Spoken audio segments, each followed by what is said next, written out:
9 Б сынып оқушысы Ерболқызы Дильназ. Суфуан Шаймерденов, 5 баға.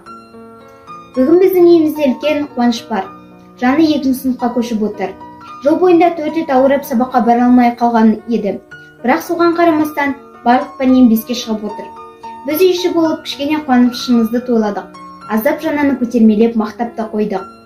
Тек 4 рет ауырып сабаққа бара алмай қалғаны болмаса, барлық сабақты 5-ке тапсырдың, жарайсың Жаннажан, дедім мен. Ата-анасының айрықша мейіріміне бөленіп қуанып отырған ол, енді 1 рет ауырып қалғанымда одан да 5 алар едім, деді.